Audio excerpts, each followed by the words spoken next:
রাত 3:30টার সময় ঘুমিয়েছে, 4:30টার সময় আজান দিচ্ছে ফজরে। মাত্র 45-50 মিনিট ঘুম হওয়ার পরে স্ত্রী ডাক দিচ্ছে, তাড়াতাড়ি করে ওঠো, ফজরের নামাজের সময় হয়ে গেছে। ও তাড়াতাড়ি উঠে নামাজ পড়তে পারলে ওর কাছে আনন্দ লাগে। ঠিক আর একটা লোক রাত 9টার সময় ঘুমিয়েছে, রাত 4:30টার সময় আপনি তাকে ডাক দিচ্ছেন।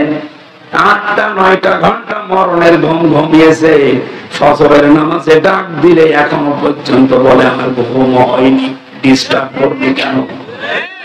আপনি ধরে নিতে পারেন আপনি আছেন ডান হাতে আর ওই লোকটা আছে ওই বাম হাতে। আপনাকে ভালো কাজ করবে যদি ওই ডান হাতের ভেতরে থাকেন, আপনার মন মানসিকতা হবে পয়দা করে দেবেন।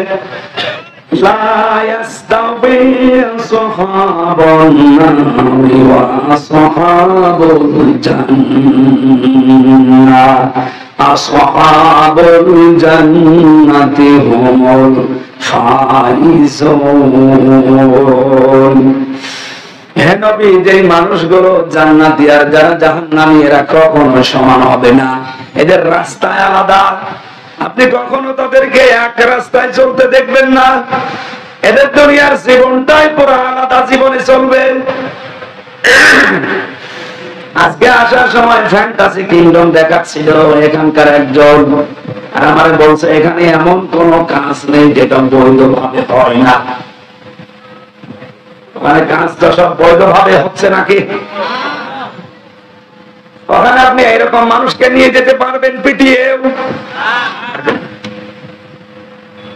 ওখানে যাওয়ার মানুষের দুনিয়ায় আলাদা, আর ওখানে যারা যায় ওদেরকে আপনি মসজিদে, মাদ্রাসা, ঈদগায় পাবেন না। এখানে আসলে ওদের শরীরে জ্বালা ধরবে, আর এই চরিত্রের মানুষগুলো ওই জায়গায় গেলে এদের শরীর খারাপ হবে। বিশ্ব নবী মুহাম্মদ রাসূলুল্লাহর বয়স এই বয়সের 8-9 বছর। ওনাকে একটা মেলায় নিয়ে গিয়েছিল বন্ধুরা, আল্লাহর নবীকে উকাস মেলায়, এই মেলাতে নিয়ে যাওয়ার পরে তিনি সঙ্গে সঙ্গে অজ্ঞান হয়ে গেছেন। ওখানে যে ঘুম তিনি দিয়েছেন, ঘুমের ভেতরে তার পুরা রাত চলে গেছে। সূর্যের আলো যখন সকালবেলা তার মুখের উপরে পড়েছে, নবী টের পেয়ে দেখলেন আশপাশে কেউ নেই। ওরা গান বাজনা, মেলা যা করার আনন্দ ফুর্তি করে সবাই বিদায় নিয়ে চলে গেছে। পুরাটা সময় বিশ্ব নবীকে আল্লাহ জাহান্নামী কাজ থেকে বাঁচিয়ে রেখেছে। আমি যদি সত্যি হযরতে আদম আলাইহিস সালামের সন্তানদের আল্লাহর ডান হাতের ভেতরে পড়ে যান, এমন ভালো ভালো কাজের আঞ্জাম আপনাকে মরণ আগ পর্যন্ত আল্লাহ দেওয়াতেই থাকবে।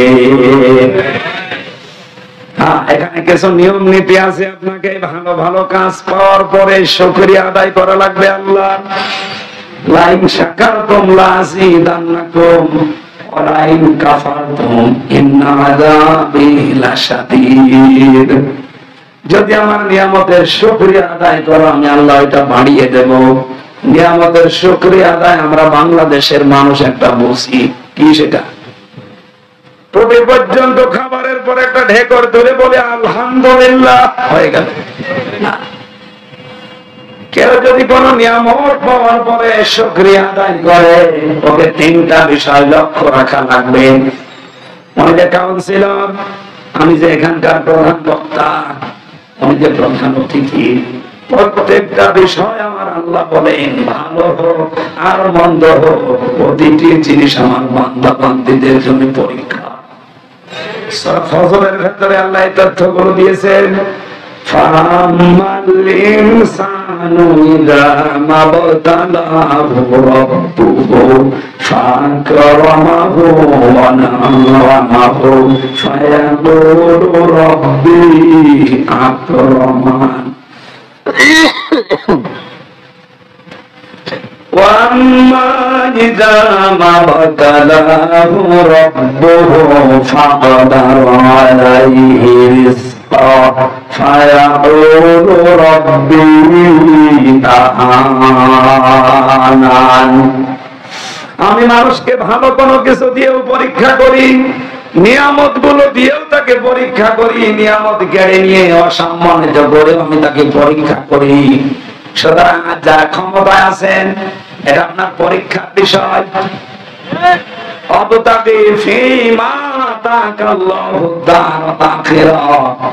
আপনাদের উচিত হবে ক্ষমতাটা আল্লাহর দ্বীনের, ইসলামের মানবতার পক্ষে কাজে লাগিয়ে আখিরাতের ঘর নিজের জন্য তৈরি করে নেওয়া। আপনি আল্লাহর ভাষায় বুদ্ধিমান হতেন। অথচ ক্ষমতা পেয়ে অনেকে আজ আখিরাতের ঘরের পরিবর্তে জাহান্নাম তৈরি করে রাখছে। আমি আল্লাহর সাথে অঙ্গীকারের বিষয় বোঝাচ্ছিলাম। একটা অঙ্গীকারের সময় বলেছিলাম, বলো বালা, অবশ্যই আপনি আমাদের রব।